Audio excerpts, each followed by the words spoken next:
ಸನ್ಮಾನ್ಯ ಸಭಾಪತಿಗಳೇ, ನನ್ನ ಚುಕ್ಕೆ ಗುರುತಿನ ಪ್ರಶ್ನೆ ಸಂಖ್ಯೆ 39 ಮಾನ್ಯ ವೈದ್ಯಕೀಯ ಶಿಕ್ಷಣ, ಕೌಶಲ್ಯಾಭಿವೃದ್ಧಿ, ಉದ್ಯಮಶೀಲತೆ ಮತ್ತು ಜೀವನೋಪಾಯ ಸಚಿವರಿಗೆ.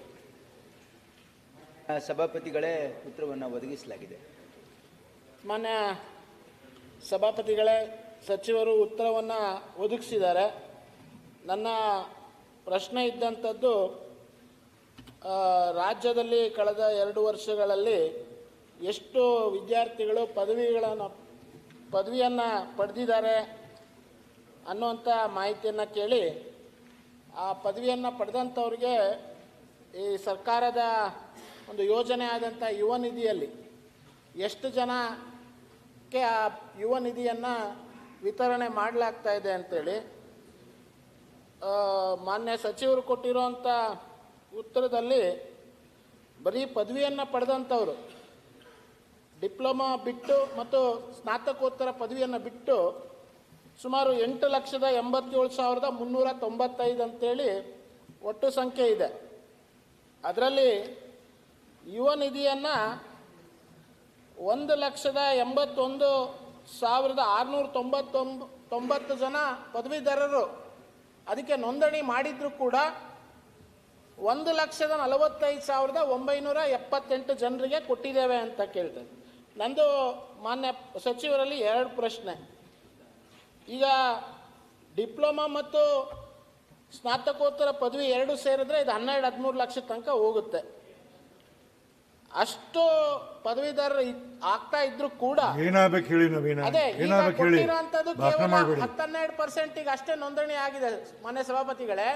ಮತ್ತೆ ಅವ್ರಿಗಿದು ಪ್ರತಿ ತಿಂಗಳು ಹೋಗ್ತಾ ಇದೆಯಾ ಅಂತ, ಯಾಕಂದ್ರೆ ಇಲ್ಲಿ ಪತ್ರಿಕಾ ವರದಿ ಇರೋಂಥದ್ದು ಇವರು ಜುಲೈ ತಿಂಗಳಲ್ಲಿ 38.5 ಕೋಟಿ ಬಿಡುಗಡೆ ಮಾಡಿದ್ದಾರೆ 1,20,000 ಪದವೀಧರರಿಗೆ. ಇದು ತಾವು ಪ್ರತಿ ತಿಂಗಳು ಕೊಡ್ತಾ ಇದ್ದೀರಾ, ನೋಂದಣಿ ಯಾಕೆ ಇಷ್ಟು ಕಡಿಮೆ ಆಗ್ತಾ ಇದೆ? ಸರಾಸರಿ ಇರೋಂಥದ್ದು ಇಡೀ ರಾಜ್ಯದಲ್ಲಿ ನಿರುದ್ಯೋಗದ್ದು 20%ಗಿಂತ ಹೆಚ್ಚಿದೆ. ಅವಕಾಶ ಕೊಟ್ಟರೆ ಆಯ್ತು, ದಯವಿಟ್ಟು ಹೇಳಿ. ಮಾನ್ಯ ಸಭಾಪತಿಗಳೇ, ಮಾನ್ಯ ಸದಸ್ಯರು ನವೀನ್ ಅವರು ಕೇಳಿರ್ತಕ್ಕಂಥ ಪ್ರಶ್ನೆಗೆ ಬಹಳ ಸ್ಪಷ್ಟವಾಗಿ ಉತ್ತರವನ್ನು ಕೊಟ್ಟಿದ್ದೀವಿ. ಅವರ ಒಂದು ಪ್ರಶ್ನೆ ಏನಿದೆ ಅಂತಂದರೆ, ನಮ್ಮ ರಾಜ್ಯದಲ್ಲಿ 22, 23, 24 ಎಷ್ಟು ಜನ ಡಿಗ್ರಿ ಹೋಲ್ಡರ್ಸ್ ಇದ್ದಾರೆ ಅಂತ ಅನ್ನೋದಕ್ಕೆ ಸುಮಾರು 8 ಲಕ್ಷದ ಚಿಲ್ಲರೆ ಅದೇನು ನಂಬರ್ ಇದೆ ನಿಮಗೆ ಕೊಟ್ಟಿದ್ದೀವಿ. ಇಷ್ಟು ಜನ ಪದವೀಧರರು ಡಿಪ್ಲೊಮಾ ಹೋಲ್ಡರ್ಸ್ ಇದ್ದರೆ ಕೇವಲ 1,81,000 ಯಾಕೆ ನೋಂದಣಿಯಾಗಿದ್ದಾರೆ ಅಂತ ಅವ್ರು ಕೇಳಿದ್ದಾರೆ. ಅವ್ರ ಮಾಹಿತಿಗಾಗಿ ಹೇಳ್ತೀನಿ, ಸದನ ಮಾಹಿತಿಗಾಗಿ ಹೇಳ್ತಾ ಇದ್ದೀನಿ ಮನೆ ಅಧ್ಯಕ್ಷರೇ.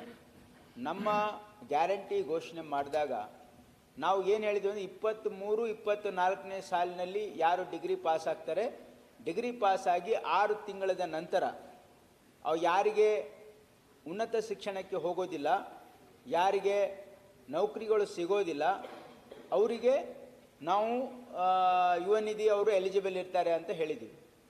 ಅದ್ರ ಪ್ರಕಾರ 2022-23ರಲ್ಲಿ ಪಾಸ್ ಆಗಿರೋರು ಇದರಲ್ಲಿ ಅರ್ಹರಾಗಿರಲ್ಲ. 2023-24 ಅಂದರೆ ನಮ್ಮ ಸರ್ಕಾರ ಬಂದ ಮೇಲೆ 2023-24ರಿಂದ ಸುಮಾರು 5 ಲಕ್ಷ ಜನ ಮಕ್ಕಳು, 5 ಲಕ್ಷ, ಇಲ್ಲಿ ನಿಮಗೆ ಎಕ್ಸಾಕ್ಟ್ ನಂಬರ್ ಬೇಕಿದ್ರೂ ಹೇಳ್ತೀನಿ ನಾನು, 5,26,623 ಇಷ್ಟು ಜನ ಎಲಿಜಿಬಲ್ ಇದ್ದಾರೆ ಯುವ ನಿಧಿಗೆ. ಇದರಲ್ಲಿ ಎನ್ರೋಲ್ ಆಗಿರ್ತಕ್ಕಂಥದ್ದು 1,81,699 ಇಷ್ಟು ಜನ ಈಗಾಗಲೇ ಎನ್ರೋಲ್ ಆಗಿದ್ದಾರೆ. 10-12 ಲಕ್ಷ ಆಗಲ್ಲ, ಅದು 12% ಆಗೋದಿಲ್ಲ, ಅದು 40% ಮೇಲಾಗುತ್ತೆ.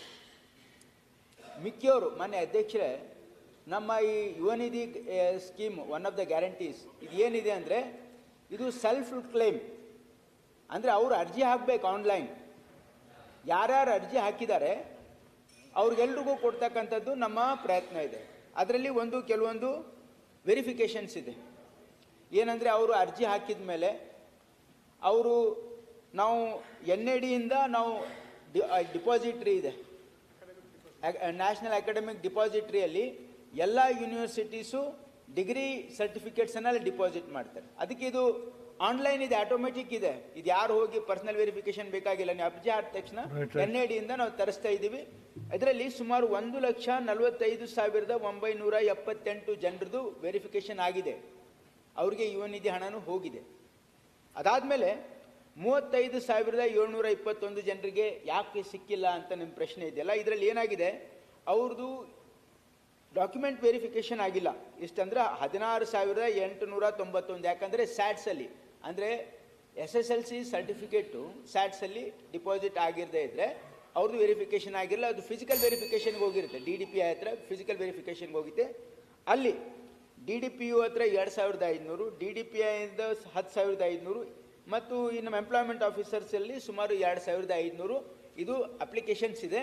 ಅದು ಆ ಒಂದು ಕ್ಯಾಂಡಿಡೇಟ್ಗೆ ಪರ್ಸನಲ್ ಆಗಿ ಕರೆದು ವೆರಿಫಿಕೇಶನ್ ಮಾಡಿ ಅವರು ಅಪ್ರೂವಲ್ ಕೊಡ್ತಾರೆ. ಇವರು ನಮ್ಮ ಅಧಿಕಾರಿಗಳು ಅವ್ರಿಗೆ ಕರೆದ್ರು ಕೂಡ ಅವರು ಇಲ್ಲಿವರೆಗೆ ಸಂಪರ್ಕ ಮಾಡಿಲ್ಲ ಅಂತಕ್ಕಂಥದ್ದು ಒಂದು. ಎರಡನೇದು, ಇದರಲ್ಲಿ 18,238 ಜನ UUCMS ಅಲ್ಲಿ ಎನ್ರೋಲ್ ಆಗಿದ್ದಾರೆ. UUCMS ಅಲ್ಲಿ ಎನ್ರೋಲ್ ಆಗಿದ್ದಾರೆ ಅಂದರೆ they have gone for higher education. Higher ಎಜುಕೇಷನ್ಗೆ ಹೋಗಿದ್ರಿಂದ ಅವ್ರು 18,000 ಜನ ಅವ್ರಿಗೆ ಎಲಿಜಿಬಲ್ ಇರಲ್ಲ.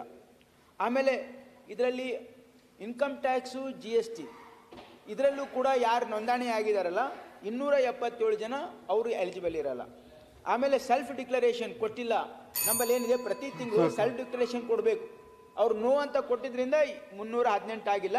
ಹಾಗಾಗಿ ಇವು ಸುಮಾರು 1,45,978 ಜನರಿಗೆ ಈಗಾಗಲೇ ಕೊಟ್ಟಿದ್ದೀವಿ.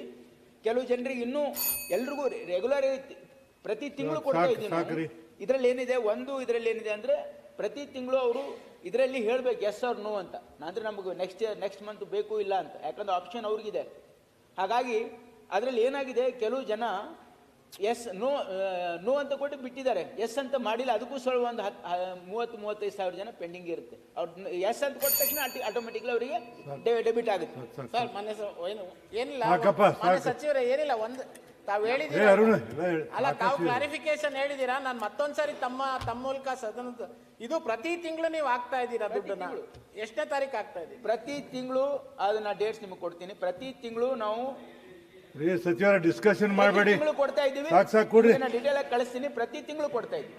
ಅದರಲ್ಲಿ ಏನು ಸಮಸ್ಯೆ. ತಳವಾರ ಸಾಬಣ್ಣ ಕೊಡ್ಲಿ